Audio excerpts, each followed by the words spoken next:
శ్రీకాకుళం జిల్లాలో సీఎం చంద్రబాబు నాయుడు పర్యటించారు. మత్స్యకారుల సేవల పేరుతో మత్స్యకార భరోసా పథకానికి చంద్రబాబు ప్రారంభించారు. మత్స్యకారుల జీవితాల్లో వెలుగు నింపేందుకు ఎన్డీఏ ప్రభుత్వం వెన్నంటే ఉంటుందని ఏపీ ముఖ్యమంత్రి చంద్రబాబు అన్నారు. ఎన్ని ఇబ్బందులు ఉన్నా వారి సమస్యలను పరిష్కరిస్తామన్నారు. హైదరాబాద్ వెళ్లినా, ఢిల్లీ వెళ్లినా శ్రీకాకుళం కాలనీ ఉంటుందన్నారు. ఆర్మీలో ఎక్కువ పనిచేసేవారు ఇక్కడ వారే అని తెలిపారు. 26 జిల్లాల్లో తక్కువ తలసరి ఆదాయం శ్రీకాకుళం జిల్లాదే అని పేర్కొన్నారు. ఈ జిల్లాలో తెలివితేటలు న్యాయకత్వానికి కొదవలేదని చెప్పారు. స్థానికుల సమస్యలు, పేదల కష్టాలు చూశామన్నారు. వెనుకబడిన వర్గాల కోసం మరిన్ని కార్యక్రమాలు చేపడతామని స్పష్టం చేశారు. గత హయాంలో 10 లక్షల కోట్లు అప్పు చేశారని ఆరోపించారు. వాటితో ఏం చేశారో లెక్కలు కూడా లేవని సీఎం చంద్రబాబు మండిపడ్డారు. ఇక ఇదే అంశంపై మరిన్ని వివరాలు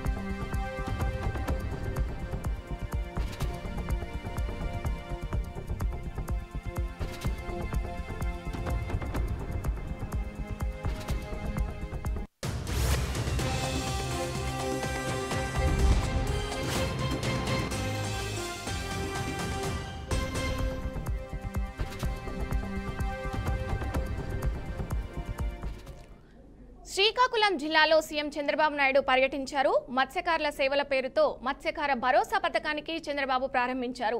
మత్స్యకారుల జీవితాల్లో వెలుగులు నింపేందుకు ఎన్డీఏ ప్రభుత్వం వెన్నంటే ఉంటుందని ఏపీ ముఖ్యమంత్రి చంద్రబాబు అన్నారు. ఎన్ని ఇబ్బందులు ఉన్నా వారి సమస్యలను పరిష్కరిస్తామన్నారు. హైదరాబాద్ వెళ్లినా, ఢిల్లీ వెళ్లినా శ్రీకాకుళం కాలనీ ఉంటుందన్నారు. ఆర్మీలో ఎక్కువ పనిచేసేవారు ఇక్కడి వారే అని తెలిపారు. 26 జిల్లాల్లో తక్కువ తలసరి ఆదాయం శ్రీకాకుళం జిల్లాదని పేర్కొన్నారు. ఈ జిల్లాలో తెలివితేటలు నాయకత్వానికి కొదవలేదని చెప్పారు. స్థానికుల సమస్యలు, పేదల కష్టాలు చూశామన్నారు. వెనుకబడిన వర్గాల కోసం మరిన్ని కార్యక్రమాలు చేపడతామని స్పష్టం చేశారు. గత ప్రభుత్వ హయాంలో 10 లక్షల కోట్లు అప్పు చేశారని ఆరోపించారు. వాటితో ఏం చేశారో లెక్కలు కూడా లేవని సీఎం చంద్రబాబు మండిపడ్డారు.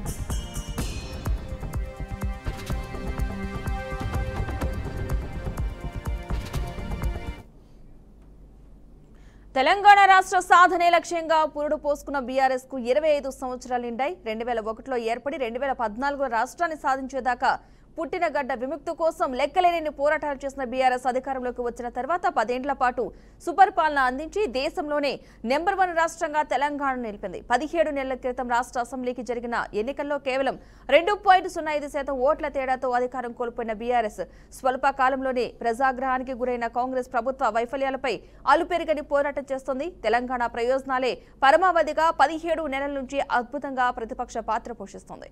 రైట్, ఇదే అంశానికి సంబంధించిన పూర్తి సమాచారాన్ని మా ప్రతినిధి భాస్కర్ అందిస్తారు. భాస్కర్, చెప్పండి. 25 వసంతాలు పూర్తి చేసుకున్న దిశగా ఇప్పటికే బీఆర్ఎస్ పార్టీ అన్ని ఏర్పాటు చేసిన పరిస్థితి. అయితే రేపు జరగబోయే టీఆర్ఎస్ సంబంధించిన పూర్తిస్థాయిలో సభకు అన్ని ఏర్పాటు చేసిన పరిస్థితి. ఈ పార్టీ 2001లో ఏర్పడే పార్టీ సుమారు 2014 వరకు 25 సంవత్సరాలు పూర్తి చేసుకుని 25 వసంతాలకు అడుగు పెడుతున్న నేపథ్యంలో మనం చూస్తున్నాం. అయితే తెలంగాణ రాష్ట్రంలో పుట్టినటువంటి ఉమ్మడి ఆంధ్రప్రదేశ్లో పుట్టినటువంటి టీఆర్ఎస్ పార్టీ తర్వాత బైఫర్కేషన్ అయిన తర్వాత టీఆర్ఎస్ పార్టీ ఆవిర్భవించింది. ఆ తర్వాత 14 ఏళ్ళు ఉద్యమ కాలంలో పనిచేసింది. ఆ తర్వాత ఉద్యమ పార్టీ నుంచి కాస్త రాజకీయ పార్టీగా ఆవిర్భించినటువంటి టీఆర్ఎస్ పార్టీ ఇవాళ మొత్తం దేశవ్యాప్తంగా ఉన్నటువంటి ఒక పార్టీ, ఒక క్రేజ్ ఉన్నటువంటి పరిస్థితి ఉంది. ఆ నేపథ్యంలో తెలంగాణ రాష్ట్ర వ్యాప్తంగా పార్టీ ఇప్పటికే కొంత 2 టర్ములు గవర్నమెంట్కి వచ్చింది. అధికారంలోకి వచ్చిన తర్వాత రాష్ట్ర వ్యాప్తంగా మళ్ళీ మొన్న జరిగినటువంటి ఎన్నికలు 2.1 తేడాతోటి ఎన్నికలు కాంగ్రెస్ పార్టీ అధికారంలో రావడం జరిగింది తెలంగాణ రాష్ట్రంలో. అయితే ఆ నేపథ్యంలో మొత్తం తెలంగాణ ఉన్నటువంటి పార్టీ టీఆర్ఎస్ పార్టీ మొత్తం ఉద్యమ నేపథ్యం కలిగినటువంటి పార్టీ అది. ఎందుకంటే పోరాటాలు కేసీఆర్ కొత్త కాదు, తెలంగాణ ఉద్యమాలకు తెలంగాణ అన్నిటి కూడా వరంగల్కు వేదికైన పరిస్థితి. ఎందుకంటే మొదటి తెలంగాణ రాష్ట్రం ఉన్నటువంటి ఉమ్మడి ఆంధ్రప్రదేశ్ ఉన్నటువంటి తెలంగాణ రాష్ట్రం బైఫర్కేషన్ అయిన తర్వాత ఉమ్మడి 10 జిల్లాలో కూడా పూర్తి స్థాయిలో ఉద్యమాల కిల్లా వరంగల్ జిల్లా. అది ఎందుకు ఎన్నో ఉద్యమాలకు పురిటిగడ్డ వరంగల్ జిల్లాలోని కాకతీయ యూనివర్సిటీ కావచ్చు, తెలంగాణ మలిదశ ఉద్యానాలు కావచ్చు, మొదటి దశ ఉద్యానాలు కూడా కీలక భూమిక పోషించినట్టు వరంగల్ జిల్లాని ఈ సభకు ఎంచుకోవడం పెద్ద విశేషంగా ఉన్న పరిస్థితి. రేపు జరగబోయే సభకు 27 జరగబోయే సభకు లక్షలాది మంది తరలి వచ్చే విధంగా తెలంగాణ రాష్ట్ర వ్యాప్తంగా ఉన్న గులాబీ శ్రేణులంతా కూడా ఏకదాటికి వచ్చిన పరిస్థితి. అయితే రేపు జరగబోయే సభకు సంబంధించి కేసీఆర్ ఏం మాట్లాడతారు, అది వరంగల్ జిల్లా వెతికైన ఉన్న పరిస్థితి. వరంగల్ జిల్లా అన్ని ఏ సభలు పెట్టినా టీఆర్ఎస్ పార్టీ పుట్టిన కాంచి ఏ సభ పెట్టినా వరంగల్ జిల్లాలో సక్సెస్ అయిన చరిత్ర అది టీఆర్ఎస్గా సాధ్యమైంది. ఆ నేపథ్యంలోనే వరంగల్ జిల్లాను ఎందుకు ఎంచుకున్నారంటే ఉద్యమాల జిల్లా, ఉద్యమాలకు పోరాటాల గడ్డ అది వరంగల్ జిల్లా కాబట్టి రేపు జరగబోయే సభ పెద్ద మొత్తంలో జరగడానికి లక్షలాది మంది తరలి వచ్చే విధంగా ఇప్పటికే టీఆర్ఎస్ శ్రేణులంతా దానికి విమర్శిస్తున్న పరిస్థితి. అంటే కొద్ది క్షేణతోటి తేడా గతంలో గవర్నమెంట్ పోయింది కాబట్టి ఇప్పటికీ రేపు జరగబోయే సభను పెద్ద మొత్తంలో సక్సెస్ చేసే విధంగా టీఆర్ఎస్ నేతలంతా కూడా కంకణం కట్టుకున్న పరిస్థితి. అంటే రేపు అంటే కొంత వాతావరణ శాఖ కూడా ఎండలు ఎక్కువ చెప్తున్న బట్టి కొంత జనాలు పబ్లిక్ వస్తారా కొంత సందిగ్ధంలో అయినప్పుడు కూడా కొంత టీఆర్ఎస్ నేతలంతా కూడా జనాన్ని సమీకరణలో కొంత నిమగ్నం అయిన పరిస్థితి. రేపు సభ ఎట్లా జరగబోతుంది టీఆర్ఎస్ నేతలంతా కూడా అంటే ఉత్కంఠగా ఎదురు చూస్తున్న పరిస్థితి ఉంది. అదేవిధంగా తెలంగాణ రాష్ట్ర వ్యాప్తంగా ఉన్నటువంటి కేసీఆర్ రేపు వస్తే వరంగల్కి వస్తే ఏం మాట్లాడబోతుండు, వరంగల్ తెలంగాణ వేదిక నుంచి తెలంగాణ ప్రజానికానికి ఏమి ఇంటిమేషన్ ఇచ్చిపోతున్న ఒక ఉత్కంఠగా మారిన పరిస్థితి. అంటే వరంగల్ చూసుకుంటే రేపు జరగబోయే సభ అంతా కూడా తెలంగాణ పైన ఫోకస్ చేసిన పరిస్థితి. కాంగ్రెస్ రాష్ట్రంలో కాంగ్రెస్ ప్రధానంగా అధికారంలోకి వచ్చి సుమారుగా ఏడాదిన్నర అవుతున్న పరిస్థితి. ఈ ఏడాదిన్నరలో సుమారు కాంగ్రెస్ ప్రభుత్వం అధికారంలోకి వచ్చిన తర్వాత ఎలాంటి సంక్షేమ పథకాలు తీసుకొచ్చిందా, ఎట్లా అమలు అవుతున్నా అమలు తీరు ప్రధానంగా ప్రభుత్వం పైనే ఫోకస్ చేసి కేసీఆర్ మాట్లాడే అవకాశం ఉంది. ఎందుకంటే చూస్తున్నాం ఏదైతే ఉందో తెలంగాణ రాష్ట్రాలు ఏం కోరుకుంటారు ప్రజలు అవ్వడం లేదు. కాంగ్రెస్ ప్రభుత్వం ఇలా రైతు భరోసా కావచ్చు, రైతు బంధు కావచ్చు, ఇందిరా మిల్లు కావచ్చు అనేక హామీలు ఇచ్చింది. దాని మీద ఫోకస్ చేస్తే ప్రధానంగా ఇక్కడ అవకాశం అవుతుంది. ఆ ప్రభుత్వం పైన యుద్ధం చేసే అవకాశం అయితే ఇక్కడ కనిపిస్తున్న పరిస్థితి. అంటే రాష్ట్ర వ్యాప్తంగా చూసుకుంటే అన్ని జిల్లాలు కూడా మొత్తం కూడా అన్ని దారులు వరంగల్ వైపు అని చెప్తే కనిపిస్తున్న పరిస్థితి. రేపు జరగబోయే సభ హన్మకొండ ఉమ్మడి వరంగల్ జిల్లాలో భాగమైనటువంటి హన్మకొండ జిల్లా ఎలకతుర్తి మండల కేంద్రంలో జరుగుతుంది. ఆ సభకి ఇప్పటికే పూర్తిగా ఏర్పాటు చేసిన పరిస్థితి. నిజంగా ఆ సభ పెద్ద మొత్తంలో సక్సెస్ కావడానికి అనిసలు కలిసిస్తున్న టీఆర్ఎస్ నేతలు కూడా రేపు సభకు జన సమీకరణ కూడా కొంత నిమగ్నమైన పరిస్థితి. ఆ సభ ఎలా జరగబోతుంది, ఎట్లా ఉందని కొంత ఇబ్బందికరంగా ఉన్న పరిస్థితి ఉంది. ఓవరాల్ గా చూసుకుంటే రేపు సభ అంత ఉత్కంఠగా జరిగే అవకాశం అవుతుంది. ఆ కేసీఆర్ ఏం మాట్లాడుతున్నా దానికైనా ప్రధానంగా ప్రజలంతా చూసే అవకాశం. ఎందుకంటే ప్రభుత్వం పైన ఫోకస్ చేస్తాడా, తెలంగాణ రాష్ట్రంలో పార్టీ ఎందుకు పుట్టింది, మొన్న కేటీఆర్ కామెంట్ చేస్తున్న నేపథ్యంలోనే తెలంగాణ రాష్ట్రంలో పార్టీ దీనికోసం కాదు పుట్టింది, అధికారంలో ఇలా శాశ్వతంగా ఇలా వస్తుంటది పోతుంటది కాబట్టి ఇలా తెలంగాణ ప్రజలే ముఖ్యం, తెలంగాణ ప్రజల ఆకాంక్ష కోసమే పార్టీ పనిచేస్తుందని చెప్పిన పరిస్థితి ఉంది. నిజంగా కేసీఆర్ రేపు ఏం మాట్లాడబోతాడు, ఆ దిశగానే మాట్లాడతారా లేకపోతే ప్రభుత్వం పైన ఉద్యమం చేసే విధంగా మాట్లాడతారా, ప్రభుత్వం సంక్షేమ పథకాలు ప్రజలకు పూర్తి స్థాయిలో అందట్లేదని మాట్లాడతారని అంతా కొంత కేసీఆర్ ఏం మాట్లాడుతారని దానిపైన రేపు ఫోకస్ చేసే అవకాశం ఉంది. అంటే ఓవరాల్ గా చూసుకుంటే రేపు సభ ఎట్లా జరగబోతుంది, జన సమీకరణ ఎట్లా జరుగుతుందని చెప్పి కొంత ప్రక్షాళన అయితే జరుగుతున్న పరిస్థితి ఉంది. పద్మ, పహల్గాంలో పర్యాటకులపైన ఉగ్రదాడి తర్వాత ముష్కరులను పట్టుకునేందుకు భద్రతా దళాలు గాలింపు చర్యలు ముమ్మరం చేశాయి. ఉగ్రస్థావరాలు ఉన్నాయని నిర్దిష్ట నిఘా వర్గాల సమాచారం మేరకు ఉత్తర కాశ్మీర్ జిల్లాలోని సెఠోరి నాలా అటవీ ప్రాంతంలో భద్రతా దళాలు సోదాలు నిర్వహించాయని అధికారులు తెలిపారు.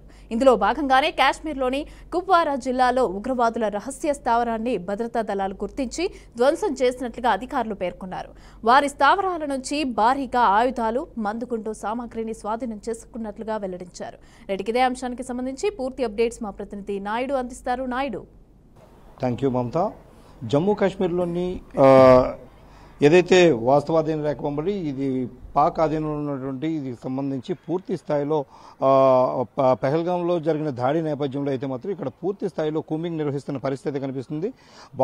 భారత సాయుధ దళాలు కావచ్చు, ఇటు ఇండియన్ ఆర్మీకి సంబంధించి పూర్తి స్థాయిగా అక్కడ మొత్తం అణువణువు గాలిస్తున్న పరిస్థితి అయితే ఉంది. ఇప్పటికే దీనికి సంబంధించి అక్కడ 110 వరకు కూడా 110 నుంచి 130 మంది ఉగ్రవాదులను కూడా కనుగొన్నట్టుగా కూడా స్థావరాలు ఉన్నట్టు కూడా మనకు తెలియవచ్చింది. అయితే దీనికి సంబంధించి ఇప్పటికే అక్కడ కొంతమందిని మట్టుపెట్టిన పరిస్థితి కూడా ఉంది. అయితే భారత జవాన్లు దీనిపై అయితే మాత్రం చాలా ధీటుగా సమాధానం ఇస్తున్న పరిస్థితి అయితే కనిపిస్తుంది. ఎందుకంటే ఏదైతే 28 మంది వరకు ప్రాణాలు పోవడం, భారతీయ సోదరులు ఎవరైతే చనిపోయారో దీనిపై అయితే మాత్రం భారత ప్రభుత్వం అయితే చాలా సీరియస్గా ఉన్నట్టుగా కూడా మనకు తెలియవచ్చింది. దీనిపై అయితే ప్రధాని మోదీ ఇప్పటికే దీనిపై అయితే సీరియస్గా ఉండాలంటూ కూడా చెప్పడం జరిగింది. దీనిపై సంబంధించి మంత్రి రక్షణ శాఖ మంత్రి కావచ్చు, లేదంటే కనుక ఇటు హోంమంత్రి అమిత్ షాతో కూడా దీంతో పూర్తిగా సంప్రదింపులు జరిపిన నేపథ్యంలో దీనిపై అయితే మాత్రం ఘాటుగా మనం స్పందించాలంటూ కూడా చెప్పడం జరిగింది. దీనికి సంబంధించి ఇప్పటికే పాకిస్తాన్ తాను తప్పు చేశారా లేదా అన్న దాని విషయం పక్కన పెట్టి దానిలో అయితే ముందుగానే వాళ్ళు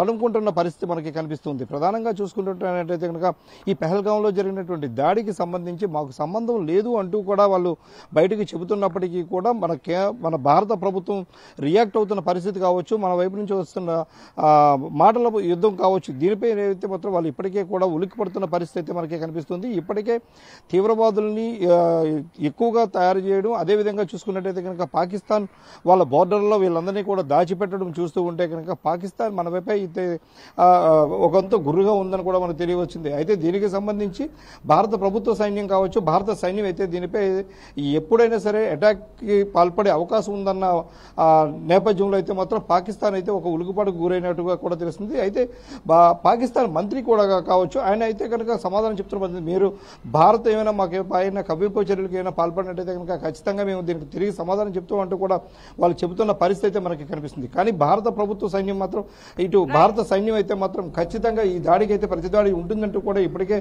నిఘా వర్గాల తాలూకా ఇది ఉన్న నేపథ్యంలో అయితే మాత్రం ఖచ్చితంగా భారత సైన్యం అంతా కూడా సన్నద్ధంగా ఉండాలంటూ కూడా ఇప్పటికే ఆదేశాలు రావడం, అదేవిధంగా చూసుకున్నట్టయితే కనుక ఇటు నేవీ కావచ్చు, ఎయిర్ ఫోర్స్ కావచ్చు, ఇటు ఆర్మీకి సంబంధించినంత కూడా అది మొత్తం స్టాఫ్ అంతా కూడా ఇప్పటికే కూడా సంసిద్ధంగా ఉన్న పరిస్థితి ఉంది. వారికి ఉన్న లీవ్స్ ను కూడా క్యాన్సిల్ చేసి ఏ క్షణమైనా సరే యుద్ధం ప్రకటించే అవకాశం ఉన్న నేపథ్యంలో అయితే మాత్రం వీళ్ళందరూ కూడా సంసిద్ధంగా ఉన్నట్టు కూడా మనకి తెలియవచ్చింది. కానీ ఏదైతే ఈ పెహల్గాం తీవ్రవాది దాడి జరిగిన తర్వాత అయితే మాత్రం పూర్తి స్థాయిలో ఇటు పీఓకేకి సంబంధించి ఒక సూచనప్రాయమైనటువంటి అవకాశం కూడా మనకి కనిపిస్తుందంటూ కూడా మనకు తెలియవచ్చింది. అయితే మనకి ఏదైనా సరే ఏదేమైనప్పటికీ కూడా ఇది జరిగిన నేపథ్యంలో అయితే మాత్రం భారత సైన్యం సంబంధించి ఇటు పీఓకేని పూర్తిగా మనకి భారత ఆధీనంలోకి తీసుకోవడానికి కూడా పూర్తి స్థాయిలో మనకి అవకాశాలు కూడా అందివచ్చాయంటూ కూడా కొంతమంది చెప్తున్న పరిస్థితి అయితే మనకి కనిపిస్తుంది. ఏది ఏమైనప్పటికీ కూడా భారత సైన్యం ధీటుగా అయితే దీనిపై స్పందించేందుకు సిద్ధంగా ఉంది అంటూ కూడా నిఘా వర్గాలు అయితే మనకి చెప్తున్న పరిస్థితి మనకు తెలుస్తుంది. Right, thank you Naidu. Telangana Chhattisgarh సరిహద్దు కర్రెగుట్టలో మావోయిస్టుల ఏరివేతే లక్ష్యంగా భద్రతా బలగాలు చేపట్టిన ఆపరేషన్ అత్యంత రహస్యంగా జరుగుతుంది. ఆపరేషన్ వివరాలపై అటు ఛత్తీస్గఢ్ ఇటు తెలంగాణ పోలీసులు అత్యంత గోప్యతను పాటిస్తున్నారు. బలగాలకు దిశానిర్దేశం చేస్తూ గగనతలంలో హెలికాప్టర్లు, డ్రోన్ల చక్కర్లు కొడుతున్నాయి. కూబింగ్లో నిమగ్నమైన జవాన్లు ఎండల బారిన పడుతున్నారు. 4 రోజులుగా అడవుల్లోనే మకాం వేయడంతో ఇప్పటికే 15 మంది అస్వస్థతకు గురికాగా మరో 5గురు హెలికాప్టర్లో వెంకటాపురం సామాజిక ఆరోగ్య కేంద్రానికి తరలించారు. 3గురిని మెరుగైన చికిత్సకు భద్రాచలం తరలించారు. ఆపరేషన్ కర్రగుట్టల గాలింపులో అభయారణ్యం పరిసర గ్రామాల్లో జవాన్లు ఆంక్షలను విధించడం చర్చనీయాంశంగా మారింది. సమీప వ్యవసాయ క్షేత్రాలు, నీటి నిల్వ ప్రాంతాలకు వెళ్లిన హెచ్చరిస్తున్నట్లు ప్రజలు పేర్కొంటున్నారు. ఇక ఇదే అంశంపై మరింత సమాచారం మా ప్రతినిధి రామకృష్ణ అందిస్తారు. రామకృష్ణ, చెప్పండి. తెలంగాణ ఛత్తీస్గఢ్ సరిహద్దులో హై అలర్ట్ కూడా ప్రకటించడం జరిగింది. ఆ కర్రెగుట్టలలో కూడా మార్చ్ 20 లక్ష్యంగా కూడా ఆపరేషన్ ఖగార్ అత్యంత రహస్యంగా కూడా భద్రతా బలగాలు కూమింగులు చేస్తున్న పరిస్థితులు. అంతేకాకుండా గగనతలలో కూడా హెలికాప్టర్లు, డ్రోన్లతో కూడా ముఖ్య నేతల టార్గెట్ గా బలగాలు ఆపరేషన్ కర్రెగుట్ట చుట్టూ భారీగా సిఆర్పిఎఫ్ బలగాలు కూడా చేరుకోవడం జరిగింది. సుమారుగా 1000 మంది పైగా కూడా మొత్తం జవాన్లు కూడా కూంబింగ్ చేస్తున్న పరిస్థితి నెలకొంది. అంటే కర్రెగుట్టలలో కూడా కీలక మావోయిస్టు నేతలు ఉన్నారు అనే సమాచారంతో కూడా గత వారం రోజుల నుంచి కూడా ఈ కూంబింగ్ నిర్వహిస్తున్నారు. అయితే చూసుకోవచ్చు, ఆపరేషన్ ఖగార్ ని కూడా వెంటనే నిలిపివేయాలి అంటూ కూడా ఈ రోజు పెద్ద ఎత్తున ఖమ్మంలో కూడా సంబంధించిన నాయకులు కూడా, అంటే మావోయిస్టు సానుభూతి పట్ల ఉన్న పార్టీ నేతలు కూడా ఈ రోజు ఒక నిరసన కూడా తెలిసిన పరిస్థితి నెలకొన్నది. ఈ ఖగార్ ఆపరేషన్లు అయితే చూసుకోవచ్చు, ముఖ్యంగా అమాయకమైన గిరిజనులు బలవుతున్నారు. వెంటనే ఈ కూంబింగ్ కూడా ఆపేయాలి అంటూ కూడా పెద్ద ఎత్తున ఇటు ఈరోజు నిరసన సెగలు కూడా తాకినాయి. అయితే చూసుకోవచ్చు, ఈ ఆపరేషన్ ఖగార్ అంటే కర్రెగుట్టలలో కూడా పెద్ద ఎత్తున మావోయిస్టులు ఉన్నారు అనే సమాచారంతోనే, పక్కా సమాచారంతోనే బలగాలు అటు ఛత్తీస్గఢ్, ఒడిశా, కాంకేర్, బీజాపూర్, తెలంగాణ ఆఫీసర్లు కూడా, అంటే ఎస్పీ ఉన్నతాధికారులు కూడా ఈ ఆపరేషన్ లో కూడా పాల్గొన్నట్టు తెలుస్తుంది. అంతేకాకుండా కూంబింగ్ లో కూడా ఇటు సిఆర్పిఎఫ్, డిఆర్జీ దళాలు కూడా కర్రెగుట్టలను కూడా చుట్టుముట్టిన పరిస్థితి నెలకొన్నది. అంటే కర్రెగుట్టలలో చూసుకోవచ్చు ముఖ్య నేతలు కూడా ఉన్నారు అనే సమాచారంతో కూడా ఇంకా ఆపరేషన్ కూడా కొనసాగుతుంది. అంతేకాకుండా ఎవరైనా తెలియని వాళ్ళు అంటే ఎక్కువగా ఆ ప్రాంతం పోలీసులు చుట్టుముట్టిన పరిస్థితి నెలకొన్నది. దీంతో చూసుకోవచ్చు గిరిజనులు కూడా బిక్కుమంటూ కూడా జీవనం కొనసాగుతున్న ఆ పరిస్థితి నెలకొన్నది. కర్రెగుట్టల్లో అయితే ఇంకా కూడా ఆపరేషన్ కూడా కొనసాగుతున్న పరిస్థితి నెలకొన్నది. ఖగార్ అంటే ఆ ఆపరేషన్ నేమ్ అది. ఆ నేమ్ కి సంబంధించి కూడా చూసుకోవచ్చు. ఆ కర్రెగుట్టలలో కూడా పెద్ద నేతలు ఉన్నారు, మావోయిస్టులకు సంబంధించిన ముఖ్య నేతలు ఉన్నారు అని చెప్పేసి టార్గెట్ తోనే సిఆర్పిఎఫ్ డిఆర్జీ దళాలు అయితే మొత్తం నెలకొన్నది. అంతే చూసుకోవచ్చు పెద్ద ఎత్తున హెలికాప్టర్ డ్రోన్లతో కూడా చుట్టూ పోలీస్ బలగాలు కూడా చేరడంతో అంటే డ్రోన్లతో కూడా ఎక్కడ ఉన్నారు ఏ ప్రాంతంలో సమాచారంతో కూడా పెద్ద ఎత్తున కూంబింగ్ నిర్వహిస్తున్న పరిస్థితి నెలకొంటుంది. చూసుకోవచ్చు గత కొన్ని రోజుల నుంచి చూసుకుంటే అయితే ఛత్తీస్గఢ్ టార్గెట్ గా చేసుకొని కేంద్ర బలగాలు పెద్ద ఎత్తున కూంబింగ్ కూడా నిర్వహిస్తున్న పరిస్థితి నెలకొంది. దీంతో అనేక మంది మావోయిస్టు ఎదుర్పడటంతో కూడా ఎన్కౌంటర్లు కూడా చేటు చేసుకుంటుంది. చూసుకోవచ్చు ఈ ఎన్కౌంటర్లలో కూడా ఇప్పటికైతే పోలీసులే పై చేయిగా కూడా ఉన్నారు. అయితే ఎక్కువ మంది మావోయిస్టులు కూడా ఈ పోలీసులు తాకిడి తట్టుకోలేక తాము లొంగిపోతామంటూ కూడా ఇప్పటికైతే అనేక మార్లు లేఖల ద్వారా కూడా అంతేకాకుండా ముఖ్య నేతలతో కూడా అంటే గత 10 ఏళ్లలో ప్రపంచ రాజకీయాలు మారిపోయాయని లోక్సభ ప్రతిపక్ష నేత రాహుల్ గాంధీ అన్నారు. ఆధునిక సామాజిక మాధ్యమాలతో అంతా మారిపోయిందన్నారు. హైదరాబాద్ లోని హెచ్ఏసీసీలో కొనసాగుతున్న భారత సమ్మిట్ లో ఆయన పాల్గొన్నారు. రాజకీయాల్లోకి కొత్త తరం రావాలని ఆకాంక్షించారు. ఇక అప్పుడే కొత్త ఆలోచనలు పుట్టుకొచ్చి దేశం అభివృద్ధి పథంలో దూసుకుపోతుందని అన్నారు.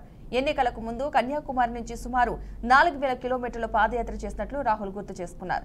పాదయాత్రకు ముందు చాలా ఆలోచించారని, అయితే మొదలుపెట్టిన తర్వాత వెనుకడుగు వేయలేదని వివరించారు. ఆ తర్వాత చాలా మంది తనతో కలిసి నడవడం మొదలుపెట్టినట్లుగా రాహుల్ చెప్పుకొచ్చారు. ఇదే అంశానికి సంబంధించిన పూర్తి సమాచారాన్ని మా ప్రతినిధి శ్రీనివాస్ అందిస్తారు. శ్రీనివాస్ చెప్పండి. పద్మ, తెలంగాణలోని జరిగినటువంటి సంబంధించినటువంటి హైదరాబాద్ సభకు రాహుల్ గాంధీ ముఖ్య అతిథిగా విచ్చేసి ఈ సభలో పాల్గొన్నటువంటి పరిస్థితి. దీనికి సంబంధించి చూసినట్లయితే పార్లమెంట్ ప్రతిపక్ష నేతగా ఉన్నటువంటి రాహుల్ గాంధీ నేడు తెలంగాణకు రావడం జరిగింది. ఈ హెచ్ఏసీకి సంబంధించినటువంటి హైదరాబాద్ లో జరుగుతున్నటువంటి సదస్సులో పాల్గొని తన ఉద్దేశపూర్వకంగా సంబంధించినటువంటి సందేశాన్ని కూడా ఇచ్చినటువంటి పరిస్థితి. ప్రధానంగా చూసుకున్నట్లయితే గత 15 సంవత్సరాలుగా మారుతున్నటువంటి రాజకీయాలలోని పూర్తిగా మార్పులు జరిగాయి. సంబంధించినటువంటి విషయాలలో ఇప్పటికే యువత కూడా ముందుకు రావాల్సిన అవసరం ఎంతైనా ఉంది. గతంలో ఉన్నటువంటి పురాతనమైన రాజకీయాలు కాకుండా ప్రస్తుతం రాజకీయాల్లోని యువత కూడా ముందుకు రావాలని చెప్పినటువంటి పరిస్థితి.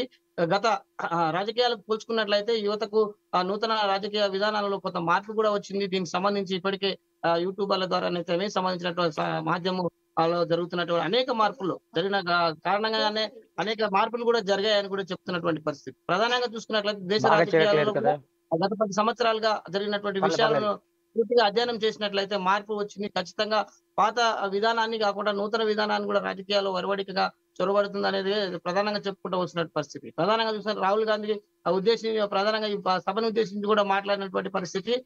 దేశ రాజకీయాలలో కూడా మార్పు రావాల్సిన అవసరం ఉంది. అనేక ప్రాంతాలలో అనేక దేశాలు మత స్విచ్ని రెచ్చగొట్టడం కొరకు జరుగుతున్నటువంటి విషయాలని కేంద్ర ప్రభుత్వం ఎమ్మటే స్పందించి అక్కడ ఉన్నటువంటి విధానాన్ని వ్యతిరేకంగా సంబంధించిన ప్రజలు కూడా తీవ్రంగా వ్యతిరేకతిస్తున్నారు. దాన్ని దృష్టిలో పెట్టుకొని పూర్తి స్థాయిలోని ఎలాంటి విషయానికైనా కాంగ్రెస్ పార్టీ మద్దతు ఉంటుందని కూడా చెప్పినటువంటి పరిస్థితి. ఇలాంటి తీవ్రవాద సంబంధించిన పెంచిపోషిస్తున్నటువంటి ఏ సంస్థలైనా ముట్టు పెట్టాల్సిన అవసరం ఉందని కూడా రాహుల్ గాంధీ వేదిక నుంచి కూడా పిలుపునిచ్చినటువంటి పరిస్థితి. ఇదే విషయానికి సంబంధించి చూసినట్లయితే గత కొన్ని సంవత్సరాలుగా రాజకీయ విధానాలలో మార్పు వస్తుంది. ఈ మార్పులు కాకుండా పురాతనంగా ఉన్నటువంటి అనేక రాజకీయ చరిత్ర కలిగినటువంటి విషయాల్లోని యువత అధ్యయనం చేసుకొని ఆ రాజకీయాల్లోకి రావాలని కూడా రాహుల్ గాంధీ పిలుపునిచ్చినటువంటి పరిస్థితి. ఈ విషయానికి చూసుకున్నట్లయితే ఇప్పటికీ హైదరాబాద్ లో జరిగినటువంటి సమావేశానికి గత కొంత క్రితమే వచ్చి పాల్గొని ఉద్దేశానికి కాదు, ప్రతి రాజకీయ పరిజ్ఞానం కలిగినటువంటి ప్రతి యువత కూడా రాజకీయంలో ఉండాలి. ప్రతి రాజకీయ పార్టీ కూడా ప్రజాస్వామ్య బద్దంలోనే పాలన కొనసాగించాలని ఉన్నటువంటి వారిని వ్యతిరేకిస్తూ ఆ యొక్క సంస్థలు కూడా మట్టు పెట్టాలని పిలుపునిచ్చినటువంటి పరిస్థితి. ఇది ఓవరాల్ గా తెలంగాణలో రాహుల్ గాంధీ పర్యటనకు సంబంధించినటువంటి తాజా సమాచారం. Padma. Right, thank you Srinivas. Kadapa జిల్లాలో పేరుతో ఘరానా మోసం అయితే జరుగుతోంది. ఇక కడపకి చెందిన పాపిరెడ్డి సోమశేఖర్ రెడ్డి చేతిలో 35 కుటుంబాలు మోసపోయాయి. అధిక లాభాల పేరుతో 12 కోట్ల రూపాయలు సోమశేఖర్ రెడ్డి కుటుంబ సభ్యులు దోచుకున్నారు. ఇచ్చిన డబ్బుకు తిరిగి అడిగితే బెదిరిస్తున్నారని బాధితులు లబోదీపమంటున్నారు. మంత్రి నారా లోకేష్, హోంమంత్రి అనిత తమకు న్యాయం చేయాలని బాధితులు కోరుతున్నారు. రైట్, ఇదే అంశానికి సంబంధించి పూర్తి అప్డేట్స్ మా ప్రతినిధి కృష్ణ అందిస్తారు. కృష్ణ. థ్యాంక్ యూ మమత. అయితే మొత్తానికి కడప జిల్లాలో అయితే దాదాపు ఘరానా మోసాలకైతే ఎక్కువ అయితే పాల్పడుతున్న విషయాలు అయితే తెలుస్తున్నాయి. అయితే మొత్తానికి చూస్తే ఏదేమైనప్పటికీ కడపలో ట్రేడింగ్ పేరుతో ఘరానా మోసం అయితే జరిగిందని అనుకోవచ్చు. అయితే కడపకు చెందిన పాపిరెడ్డి సోమశేఖర్ రెడ్డి దాదాపు 1 కాదు 2 కాదు దాదాపు 12 కోట్ల రూపాయలు అయితే దండుకోవడం అయితే జరిగిందని అనుకోవచ్చు. మొత్తానికి చూస్తే ఏది ఏమైనప్పుడు కూడా అధిక లాభాలు వస్తాయనే పేరుతో అక్కడున్నటువంటి వారిని మోసానికి పాల్పడి వారి దగ్గర నుంచి కూడా ఎక్కువ స్థాయిలో అయితే కూడా డబ్బులు అయితే కాజేయడం అయితే జరిగిందని అనుకోవచ్చు. అయితే ఇచ్చే డబ్బులు తిరిగి ఇవ్వమని సోమశేఖర్ రెడ్డిని అడిగే అయితే డబ్బులు ఇచ్చేది లేదు అన్నట్టుగా వారిని పై మళ్ళీ బెదిరింపు కాల్స్ కానీ అదే విధంగా వారిపైన కూడా ఎక్కువ శాతం వారు బెదిరించడం జరుగుతుందని అనుకోవచ్చు. అయితే మొత్తానికి చూస్తే ఏదేమైనప్పటికీ సోమశేఖర్ రెడ్డి అయితే పూర్తి స్థాయిలో అయితే దాదాపు 12 కోట్ల రూపాయలు అయితే ట్రేడింగ్ పేరుతో అయితే ఘరానా మోసం చేయడం జరిగిందని అనుకోవచ్చు. అయితే ఈ విషయాన్ని పూర్తి స్థాయిలో అయితే అక్కడున్న బాధ్యతలు కూడా మా డబ్బులు మాకు తిరిగి ఇవ్వాలని కూడా అతని దగ్గరికి వెళ్ళగా అయితే అతను వచ్చేసి వారిని బెదిరించడము అదే విధంగా మీరు ఏం చేసుకుంటారో చేసుకోకుండా డబ్బులు అయితే ఇచ్చేది లేదు అన్నట్టుగా కూడా ఆయన వ్యవహరిస్తున్న తరుణం అయితే మనకి కనిపిస్తుంది. అయితే మొత్తానికి చూస్తే ఏదేమైనప్పటికీ కూడా కడపలో ఇలాంటి సంఘటన జరగడం చాలా దారుణం అని అనుకోవచ్చు. అయితే దాదాపు 35 కుటుంబాల వరకు వారి చేతిలో అయితే మోసపోవడం అయితే జరిగిందని అనుకోవచ్చు మమత. అయితే ఏదేమైనప్పుడు కూడా ఇప్పటికే వారు డబ్బులు వాళ్ళకి ఇవ్వకపోతే మంత్రి నారా లోకేష్ కావచ్చు అదే విధంగా హోంమంత్రి అనిత కూడా మాకు న్యాయం చేయాలంటూ వారిని వేడుకోవడం జరుగుతుంది. అయితే ఇదే అంశం పైన చూస్తే పూర్తి స్థాయిలో అయితే ఎవరైతే మోసపోయారో ఇప్పటికే మా డబ్బులు మాకు తిరిగి రాకపోతే మాకు పూర్తిగా మేమైతే ఆత్మహత్యకి పాల్పడే పరిస్థితి అయితే మనకు తెలుస్తుందని అంటున్నారు. అయితే ఏదేమైనప్పటికీ కూడా మోసపోయిన వారైతే దాదాపు అయితే 1 కాదు 2 కాదు 12 కోట్ల రూపాయలుగా అయితే అనుకోవచ్చు. అయితే వారికి తిరిగి డబ్బులు ఏ విధంగా వస్తుందని కూడా వారు ముఖ్యమంత్రి నారా చంద్రబాబు నాయుడు కావచ్చు అదే విధంగా నారా లోకేష్ కావచ్చు అనితని కూడా వేడుకోవడం జరుగుతుందని తెలుస్తుంది Mamata. Right, thank you Krishna.